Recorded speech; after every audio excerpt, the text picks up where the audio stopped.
Alright, in this video, we're going to work on Brainpan 1. Brainpan 1 is part of the offensive learning path on TryHackMe, and it also part of the TCM Security Linux Privilege Escalation learning path too. So without further ado, let's just jump into it. I already start the machine, and I already start the Nmap too. So we're gonna keep it simple today. There's not much enumeration in this room, basically. You know, we're doing the buffer overflow section still. This is the last room of the buffer overflow section, and our nmap syntax is going to be hack T4 for the fastest scan. I got an experience from T5, and for some reason T5 gave me a lot of result that not the relevant ports. It keep giving me random ports, so I'm gonna keep it at T4, even though it's a little bit slower, but it's fine. I think it's more accurate in my opinion. Tag capital A for aggressive, tag VV for very verbose, tag P tag to scan all the port, tag capital P N to disable the host discovery. So sometimes if I use this flag, it let us do the scan. Tag O capital N to output the result to a file called nmap, and I'm gonna type out the IP. So again, this room is very simple in terms of enumeration. We're not gonna go deep into it because there's not much of information we could get out of enumeration. We're just gonna try to do the buffer overflow, but there is a right way and a wrong way to do it. First thing first, I have to show you the wrong way to do this this room by trying to get the privilege escalation, and then I'm gonna show you the right way. And also one more thing, I'm just gonna try to keep this video under 30 minutes, so there's not gonna be much of an explanation on how to install VM and stuff. I already launched this window, so I logged into this window VM. All right, so this is our window VM. It's a pretty much straightforward install. Just disable the Microsoft Defender, and all we need from this to get Immunity Debugger to work is install the Immunity Debugger, and it's gonna give you the Python 2 version, and also Mona.py. You should place Mona.py in program file, local disk program file x86, and Immunity Debugger, and then command py command. You should store Mona.py in here. That should be it. That's pretty much that straightforward. And I'm just gonna launch Immunity and give it a bit of a wait to find what port to download the program from. All right, so let's go back to read the room description. Actually, it's since we have still a lot of time to go. So the room description: Brainpan is a perfect OSCP practice that's been highly recommended to complete before the exam. Exploit a buffer overflow vulnerability by analyzing a window executable on an Linux machine. Keep this in mind actually. If you get stuck on the machine, don't give up or look at write-up.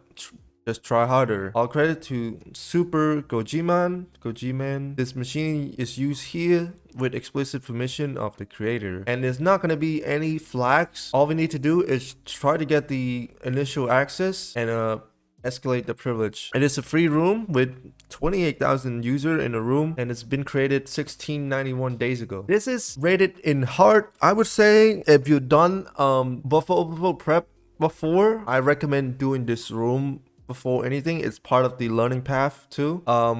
There are 10 tasks that you have to do to get 10 different buffer overflow to work, and doing this gonna help you basically get used to the process of doing buffer overflow. So highly recommend studying this room, buffer overflow prep, created by Tiberius and TryHackMe, and the script that he used in here is pretty much the best that you could get, the best version. There's one on GitHub, but it's not as good. So I'm just gonna go ahead and copy this script while we're waiting for the nmap to finish scanning. So a few things we have to change is the machine IP and overflow prefix. With the prefix, just delete the overflow 1 and keep it pretty much blank. The port, we have to enumerate what port we try to do the buffer overflow. I think it's 10,000. My guess would be that, but we'll look into it a little bit later. And the IP is basically our local IP on the window machine.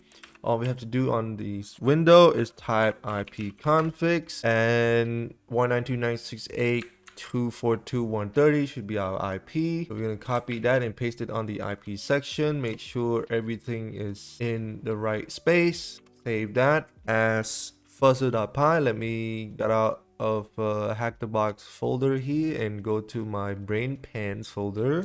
on the THM path and save it as fuzzer.py. One more thing is we have to copy this script. You know, this is all we have to do. This is fuzzer.py, and then we create a new files here. This is the exploit.py, and then we're gonna copy the same IP. This is the local IP, and then ports should be 10,000 from my experience. Already complete this room, and the prefix, keep it blank for now. Save it as exploit.py. So I'm not gonna show there's no flag. Why would I say that I'm not going to show the flag? There are no flags on this room. All we have to do is to get the privilege escalation to work, and that's it. So there's port 999 and port 10,000, and it's 71% to complete. So I should have scanned this before I start the video, but it is what it is. We are 9 minutes in, so we'll wait a little bit more. No problem. So one more thing we have to copy actually is the where is it? The Python script for byte array. So we have to copy that too. This is the simple byte array script. It's basically gonna print out, you know, x00 to xff. So we name it as bytearray.py, and now we can name the tab. All I have to do is press Alt Shift S to name the tab. I would name this tab as exploit. Alt Shift S again. Name this as fuzzer. Alt Shift F. Name this as metasploit. Keep this here. Maybe CD to download, because no, maybe not. You don't have to CD to download, so it's actually fine. And we'll come back once the Nmap is finished.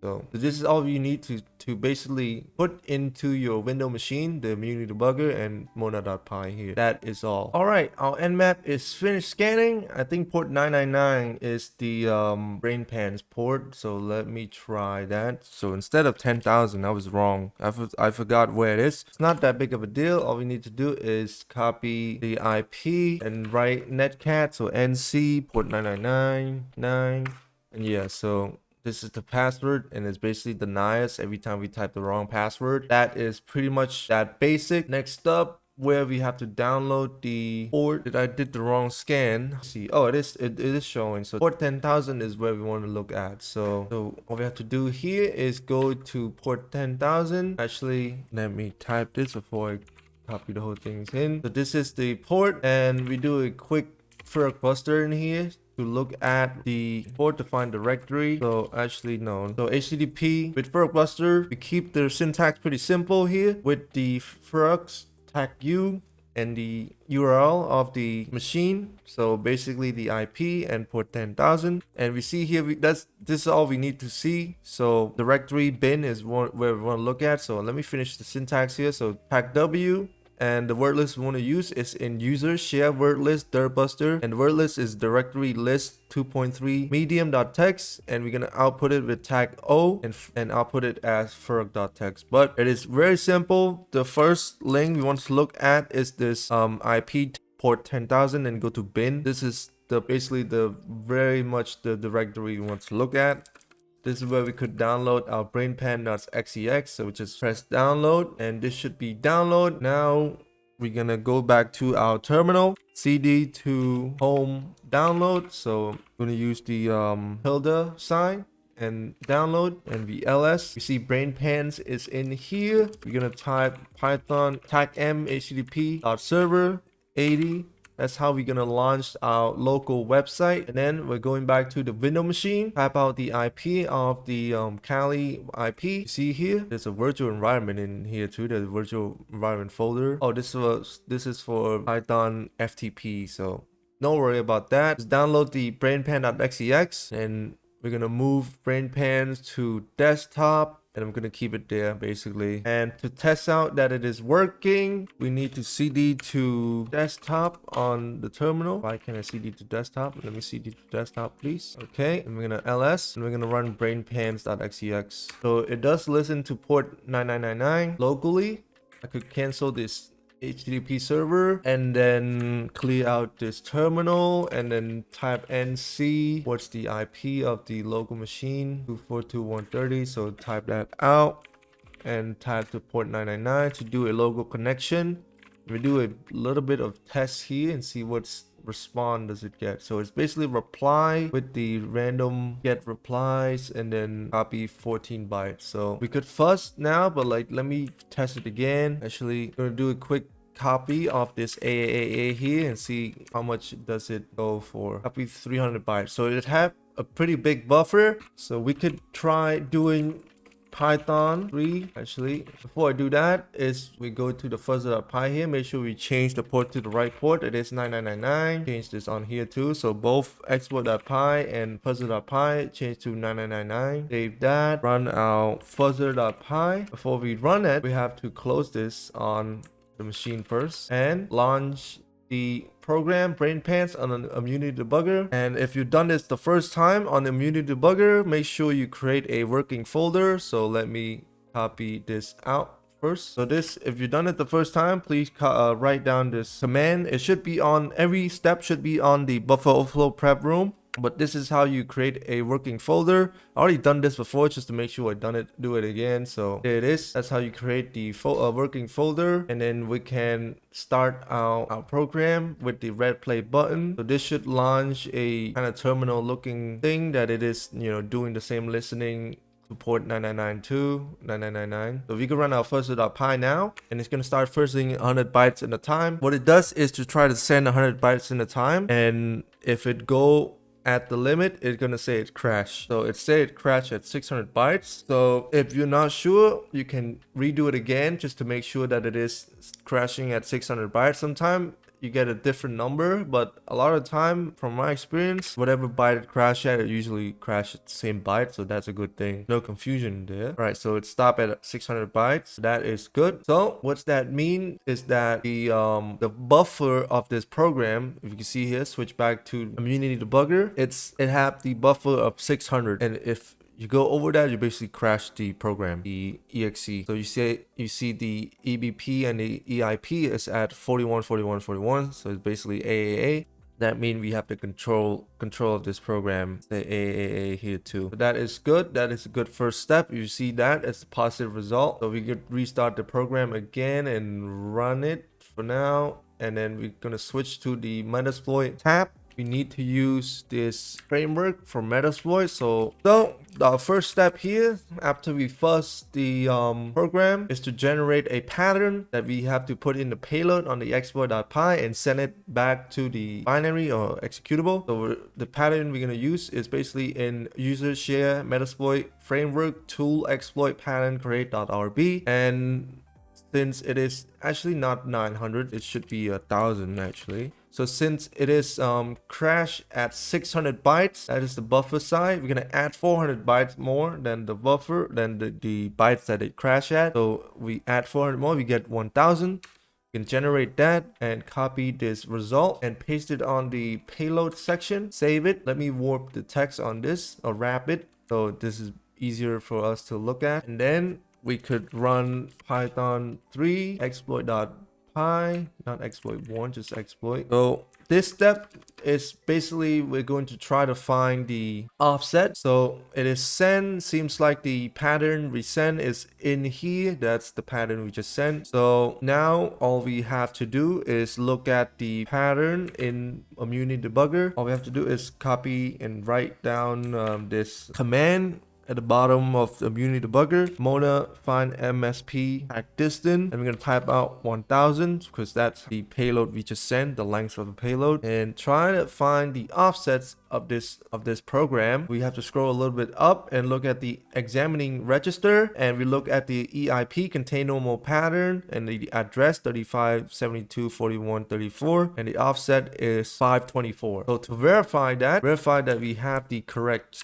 offset is to write basically this and hack Q. So to verify that is to type out this Metasploit framework, but instead of pattern create is pattern offset. So user share Metasploit framework tool exploit pattern offset.rb, and we're gonna keep the same length with 1000. And actually instead of P, we're gonna type tag Q, and then we're gonna type out the address of this 35 72 41 34. 35 72 41, what is it, 34. Verify the offsets of this, an exact match at offset 524. So we confirm the correct offset on this. So on our payload, our python.py, we're gonna write down 524 for the offset because we find the correct offset, and on the return section this part here. Zoom in a little bit more. We're gonna write BBBB, and then we restart the program, the executable on Immunity Debugger, play it again, and we're gonna send another payload. And you can see here the EIP is changed to 42, 42, 42. It means that we send BBBB to this this register because we find the offset, and we send a different letter to this. So we basically capture this this EIP register, and we basically have some sort of control for this executable. So next up is to generate a basic byte array on this. We're gonna write exclamation point Mona byte array tag B for x00. So this should generate the x01 all the way to xff. So everything should be in like an orderly fashion. And on this part, we can type Python 3 byte array.py and send in and copy this generated pattern. It is the same as the byte array x00 that we create on here. It's basically the same thing. We want to verify that it is the same. We try to look for the bad character. So just copy this and put parenthesis within an exclamation point on both ends of the payload. Save it, replay the program on here, and send the payload again. Let me check if it's saved. So it should be saved. Does it crash? I just heard a notification. Oh, it's telling us to turn on firewall, so that's okay. So now you see the ESP, the EIP here. The next step here is to basically look at the ESP address and try to compare it. So we're gonna type, let's see here. So this is the working folder we're looking at. We're gonna use this working folder. So Brainpan is one we want to look at. Brainpan byte array.bin and then the address. Okay. So our next command on Immunity Debugger is to type exclamation point compare tag F and the path of the byte array.bin. So it is the at C Mona Brainpan byte array.bin, and then the address of the ESP is 005FF901. We can compare that, and it's say unmodified, which is a good thing. It means that the byte array on this is pretty much default at x00, so we could do the buffer overflow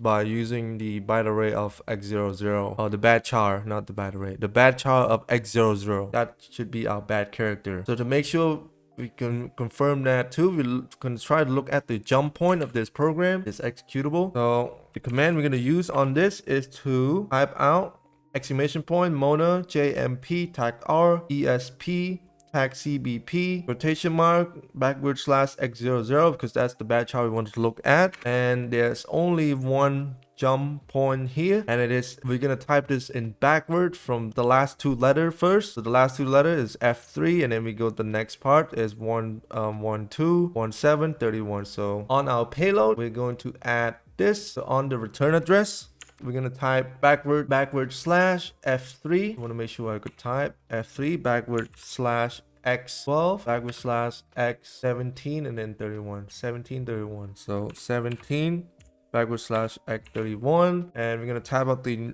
no op for padding. So it is backward slash 90.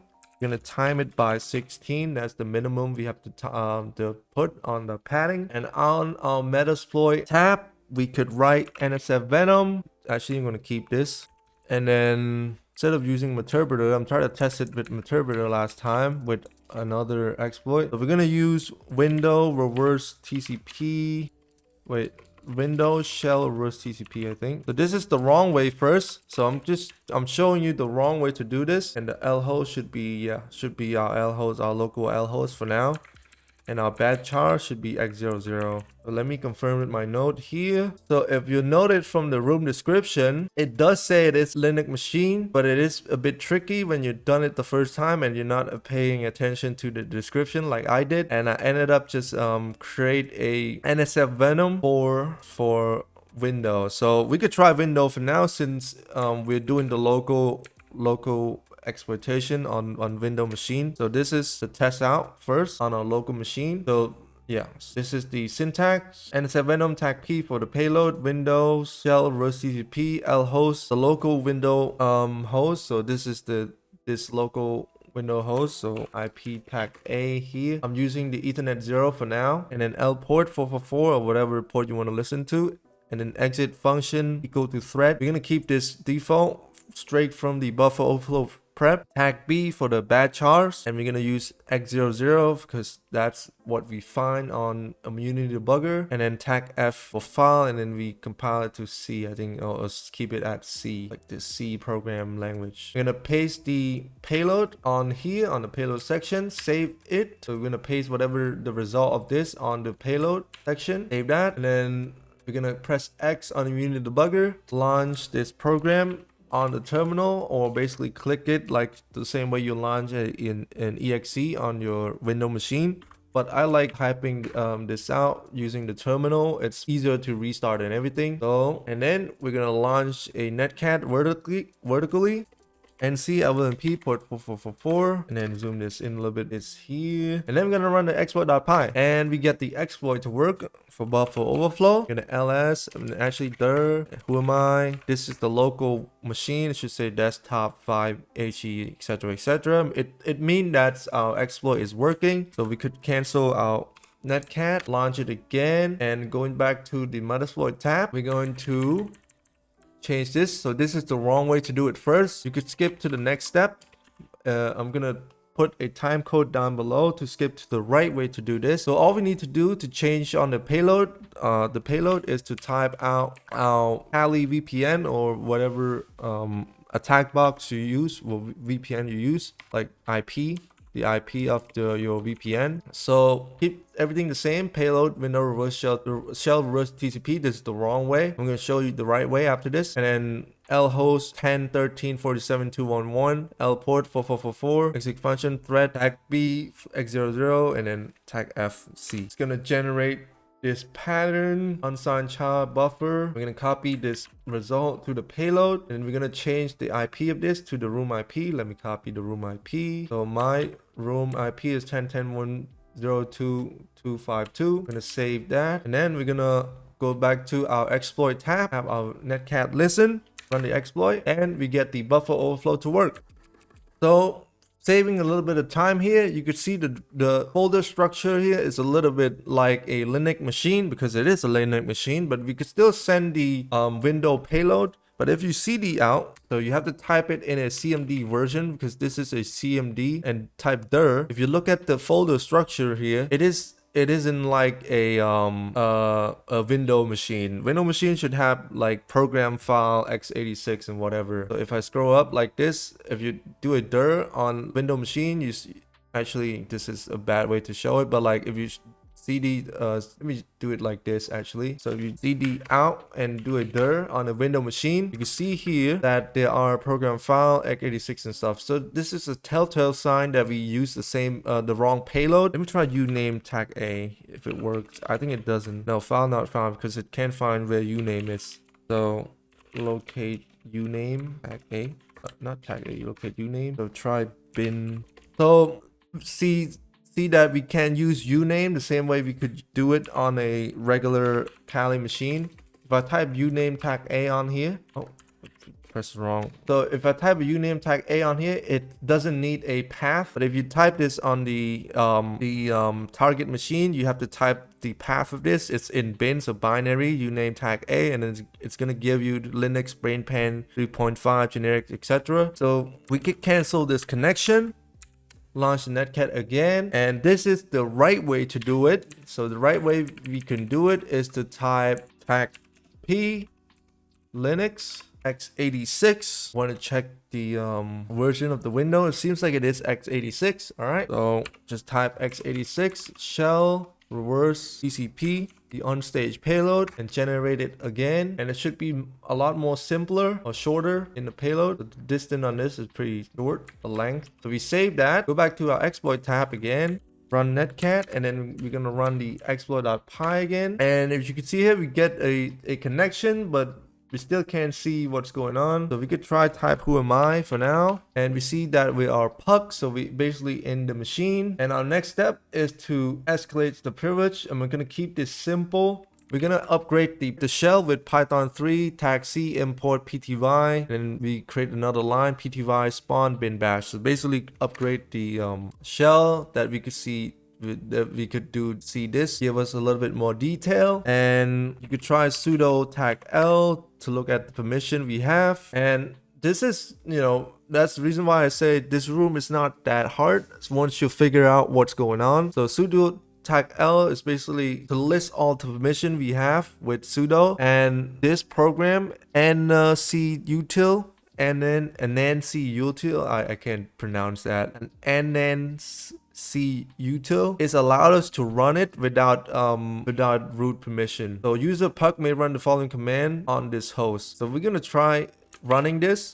Maybe not, you have to type sudo. So we could type sudo and then run the full path of this, and basically it's gonna do a executable binary type thing that is gonna run it and then ask us to run one of the option. So we could try network for now. What network does is basically do a ifconfig on this, I think. Oh, permission deny. I keep doing this wrong. Actually, I have to type sudo first, and then we can run it. You can see here, it's basically do a regular like ifconfig. If I do this on my local machine, it's basically doing this. So ifconfig is gonna do that, and then we could try sudo proc list. I think it's gonna list all the process unknown terminal type. So I think we have to upgrade the terminal for another step. Let me collapse the sub terminal first and zoom it in. And to upgrade the terminal here is to type export term in capital letter, and then do an x term equal to x term, and then we're gonna control Z. We're gonna suspend it to the background, and we're gonna type stty rar tag echo. This is important. Tag echo, and then do a I forgot what's this sign called. What is this sign called actually?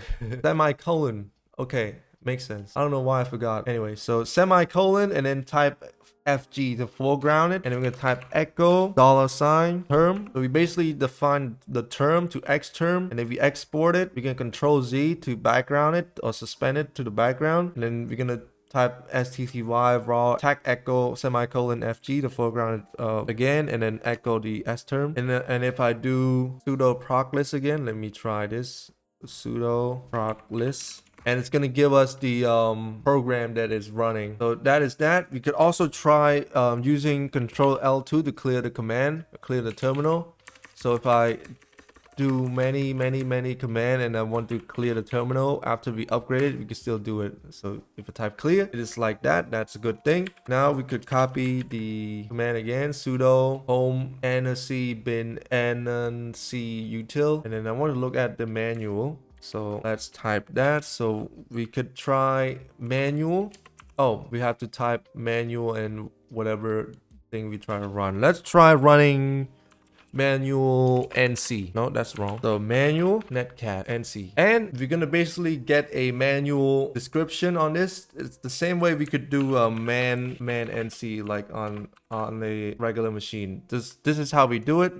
This is how the program runs, basically doing this. So all you need to do to look for the exploit is to look it up on ttfo bin. We're gonna run ttfo bin. So we're gonna search for manual or man, and you see this part here. It says sudo man exclamation point bin shell. We're gonna try running that. We're gonna copy this line, gonna press 2 enter and type this exclamation point bin shell, and we get root. So if I type who am I, we are root. That's it. So if I type ID, we get the full permission for this. It is that simple. So since this room doesn't have any flags, I'm gonna print out the ifconfigs. Oh, actually, there's no we have to type the correct letter. So ifconfig and date. That's all we need to type, and that is today, October 11th. And then this is the IP.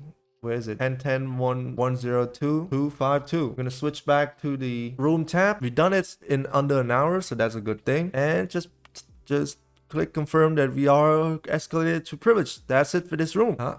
Yeah, we got it. That's it. So there's no flags on this room. I wish there are flags actually. It would be nice, but it is what it is. We're gonna move on to Active Directory. So I'm so excited to do Active Directory. Actually, this is what I'm looking forward to do. I'm already complete this room long time ago during CompTIA Pentest Plus learning path, but I'm gonna come back to it. I already also create a Active Directory labs locally with the VMware. So yeah, excited. Done this under an hour, but it's still more than I need to do on my time.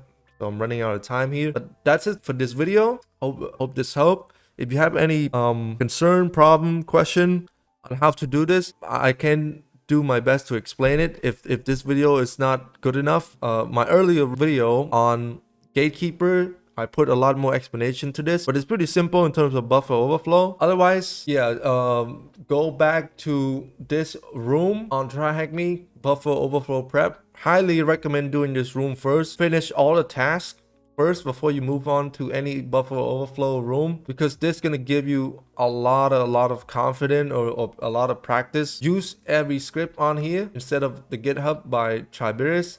It is created by the same person, Tiberius. He's well-known content creator for cybersecurity. So I recommend doing all this tasks using all this script for fuzzing, for exploit, and all this line. Everything should be in here.